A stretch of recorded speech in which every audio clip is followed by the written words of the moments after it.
Assalamualaikum warahmatullahi wabarakatuh. Waalaikumsalam warahmatullahi wabarakatuh. Allahumma sholli ala sayyidina Muhammad. Sallallahu alaihi wasallam. Bagaimana dengan sikap kita terhadap orang-orang ahli hikmah yang kadang dia bisa menebak kita, menebak keadaan rumah kita, akan ada yang berniat jahat kepada kita, termasuk menebak pikiran kita.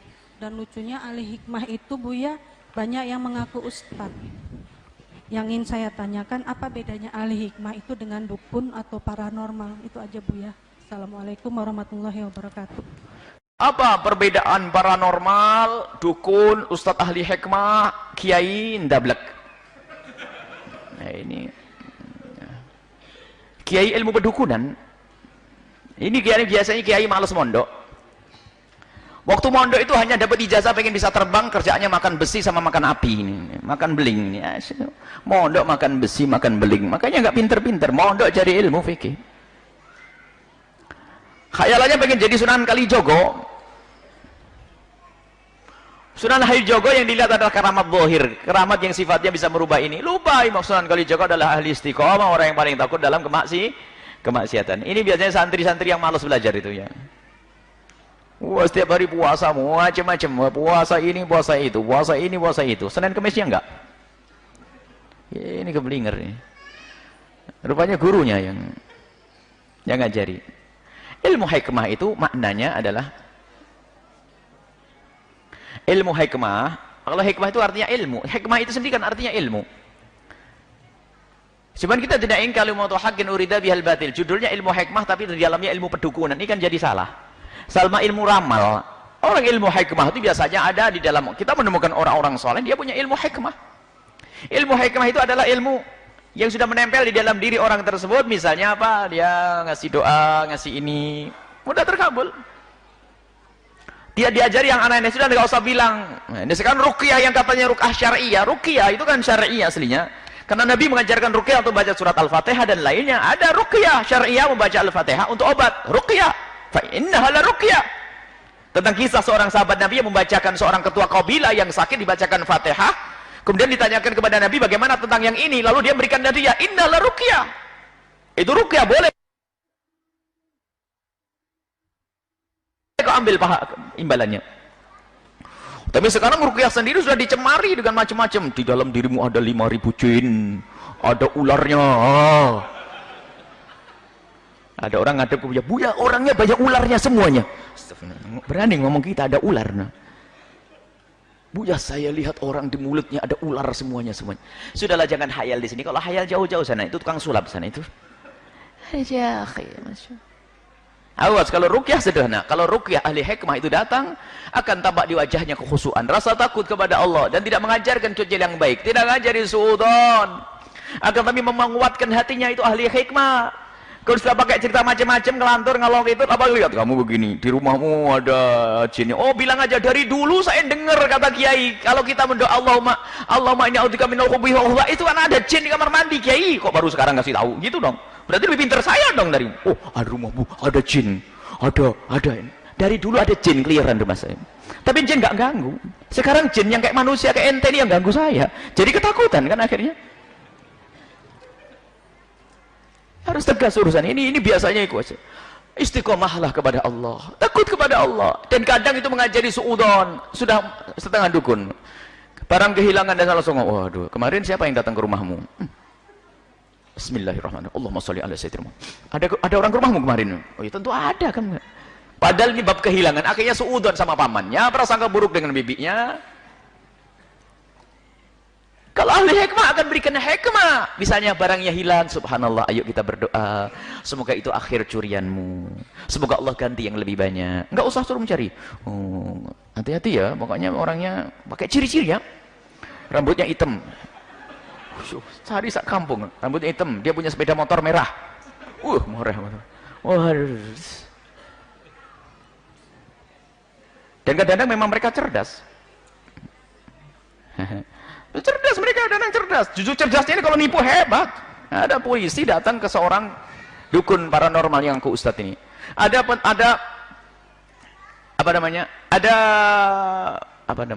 narapidana, ada masih di brokol begini kok lari. Langsung dia jawab, polisi belum jauh nih, masih di sini, sekitar sini. Betul digubek setelah itu, ya ketemu. Ya jelas loh, pakai brogol kalau kelihatan naik mobil kan ketahuan. Apalagi pada situ. Ini cerdas saja karena pakai brogol. Tidak jauh, masih sekitar sini. Benar. Oh ya pintar. Hati-hati, semakin cerdas ilmu pedukunan, apalagi pakai label ustadz, hati-hati. Ilmu hikmah adalah memberikan ijazah yang baik, doa-doa yang baik. Sampai kami sering menjimat sendiri bukan sesuatu yang haram. Karena Sayyidina Abdullah bin Umar juga pernah membuatkan jimat tulisan ayat Al-Quran dikalungkan di anak-anak kecil. Agar terhindar dari gangguan setan. Jadi jimat tidak ada. Akan tapi sarannya tidak boleh meyakini bahasanya kekuatan ada di tulisan itu. Tapi kekuatan dari Allah. Tapi ini digunakan untuk anak kecil yang sudah tua baca wirid, baca zikir, bukan kalungan jimat. Baca zikirnya, baca berapa kali dijaga oleh Allah pakai kalungan, jimatnya sak tas, duit 1 tas baru buat sedekah, jimat 1 tas. Setiap ketemu orang juga tokonya ditempeli banyak, apakah tidak boleh? Ada yang lebih bagus, baca bukan ditempelin. Apakah tidak boleh nempelin? Tidak syirik. Karena ada yang pernah diajarkan Sayyidina Abdullah bin Umar, cuman kadang kita berlebihan. Momen kalau orang buta huruf, tidak bisa membaca Arab, ya dibukakan yang semacam itu. Lah ini ustadz dikasih jimat. Ustaz kasih saja zikir setiap malam. A'udzu kalimatan, baca Ratibul Haddad, baca Wiridul Latif, baca itu. Sudah beres semuanya itu semuanya. Pendidikan dari Nabi sallallahu alaihi wasallam. Nah, sekarang apa perbedaan ustaz, dukun dan paranormal? Kadang memang membingungkan jawabannya. Kita tidak tahu apakah ini dukun yang nyamar jadi ustaz atau ustaz yang nyamar jadi dukun. Kita bingung jadinya.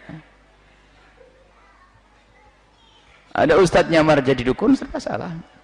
Nyamarnya kok jadi dukun, repot lagi. Dukunnya nyamar jadi ustadz. Akhirnya kita kembalikan kepada kaidah urusan syariah. Kalau dia orangnya istiqomah, takut kepada Allah, omongnya tidak ngelantur, tidak ngajari suudon, nggak usah sok tahu tentang yang gaib. Itu adalah yang gaib Allah yang tahu. Dan siapapun yang beritahu, cuma dikit-dikit merasa sok tahu, bahkan sampai meningkat ini kejahatannya para dukun ini. Setiap hari ketemu Nabi Muhammad SAW. Waduh, hebat ini. Bermacam-macam, makanya sudahlah jangan urusan yang demikian ini. Urusan dengan amalkan dengan amal dohir ini, lakukan syariat yang benar. Ya, kalau memang agar tidak diganggu sama pencuri, ya ada. Agar tidak diganggu oleh pencuri, agar rumahmu aman, dibuat kunci. Kemudian tahajud. Kalau sering tahajudan yang pencuri nggak mau datang. Masjidnya sampai jamnya dicuri. Oh gimana tidak dicuri? Oh nggak ada yang jamaah di situ. Masjidnya sekarang ada pencuri. Kada semua. Buya, masya Allah sekarang pencuri sudah luar biasa. Kenapa? Jam di masjid dicuri. Saya ketawa. Ini yang salah bukan pencurinya ini. Kok sampai masjid bisa dicuri? Ini kan berlebihan nih. Jamaahnya pada di mana? Baik, ayo kita semuanya benah diri. Jadi memang ada ahli hikmah itu orang yang diberi oleh Allah subhanallah hikmah di dalam lidahnya, kalimatnya kalimat hikmah. Kadang-kadang nasihat itu didengar dari orang lain tidak akan berpengaruh, cuman kalau kalimat diucapkan oleh beliau Allah. Dan kadang bukan seorang alim, akan tapi ciri yang tidak bisa dibantah adalah dia jauh dari kemaksiatan. Kalaupun bermaksiat mudah bertobat.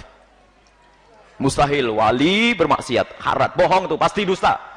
Kalau ada wali ngomongnya aneh bikin umat itu geger, nggak, wali nggak akan begitu. Biar wali buat tentrem, wali tidak bikin masalah. Kalau ada wali yang punya ungkapan bikin orang berperang, itu bukan wali. Wali itu kalimatnya akan menjadikan orang tentrem, bersatu, saling mencintai, itu wali. Padahal ngomongnya cuma ngomong begitu saja, tapi ternyata didengar oleh umat. Sehingga di dalam guru mencari guru, dalam guru tarbiyah, termasuk dalam membenah diri, termasuk pengobatan dan sebagainya, ketahuilah yang diperlukan adalah orang itu harus berpegang dengan syariat. Mungkin tidak harus derajat alim seperti fulan, akan lebih ternyata dia orang yang paling takut kepada Allah, takut keharaman, takut maksiat, maka itu adalah ciri dia adalah ustadz, bukan dukun. Memang istilah orang pinter itu waktu pertama kali, istilah orang pinter kita pertama kali pulang dari Yaman itu di sini Buya, gimana kalau kita lagi punya masalah datang ke orang pinter? Saya pikir orang pinter kan ustadz ya. Oh bila datang orang pinter ya boleh. Rupanya istilah di sini orang pinter itu beda. Dukun, paranormal. Baik, itu saja. Kami tidak akan memberikan. Intinya semuanya harus berhati-hati. Gurumu adalah yang mendekatkan dirimu kepada Allah. Mungkin dia adalah seorang guru di kampung tidak masyhur. Hati-hati berguru dengan orang masyhur.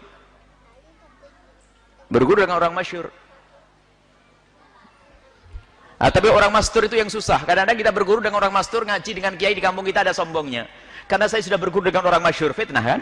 Orang masyhur yang terkenal di sana sini. Hati-hati. Dan mungkin orang masyhur itu adalah benar-benar karena Allah dan dia orang baik, akan tapi karena sombongnya dengan orang masyhur menjadikan kita sombong, sehingga meremehkan kiai kampung yang mengajari asyhadu Allah kita, yang mengajari syahadat kita, mengajari sholat kita, yang di saat ibu kita sakit dia yang repot. Awas, sombong dengan orang kampung kita. Sudahlah, biarpun orang kampung kerjanya di sawah, tapi kiai itu kalau soleh, tulus, itulah kekasih Allah yang tersembunyi di balik masyarakat kita. Ini saja insya Allah. Semoga Allah menjauhkan kita dari terjerumus, menjauhkan kita dari salah memilih guru. Jangan percaya dengan bualan orang yang sok tahu. Oh, di dalam dirimu begini, ini. Itu kan jadi ramalan bintang nanti itu. Peramal itu namanya, sudahlah. Tidak usah dipercaya demikian itu. Kasyaf, ahli kasyaf harus ahli syariat. Dan kasyaf tidak setiap saat. Kasyaf itu dibukakan oleh Allah. Dan para waliullah yang sudah sampai derajat kasyaf bisa melihat keadaan orang itu nangis di malam harinya. Ya Allah, tutup, saya tidak pengen itu semua, capek saya ngelihat ini berzina, ngelihat ini begini, nangis.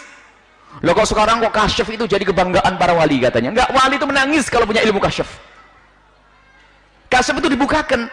Sementara kita diajarkan, ya Allah tutup aib orang lain dari mata saya. Saya tidak pengen lihat kekurangan seorang pun, biar saya bisa khusnudan. Lah kok dibuka oleh Allah, nangis para kekasih Allah itu. Lah ini ada orang sok ngaku tahu, kamu ini, enak benar. Para waliullah yang derajat kasyaf itu menangis. Biarpun tidak tampak di hadapan kita, tapi di belakang sana menangis, ya Allah tutup, ya Allah saya nggak kuat, ada orang minuman keras, ada orang berzina di malam hari, saya melihatnya, capek. Aku minta, ya Allah tutup aib orang lain dari mata kami, ya Allah, agar aku bisa berprasangka baik kepada siapapun. Waliullah kerjaannya prasangka baik. Makanya jangan sok kasyaf tahu ini pasti hayal tuh. Kalau orang bangga dengan begitu berarti bukan kiai yang sesungguhnya. Allahu a'lam bishawab.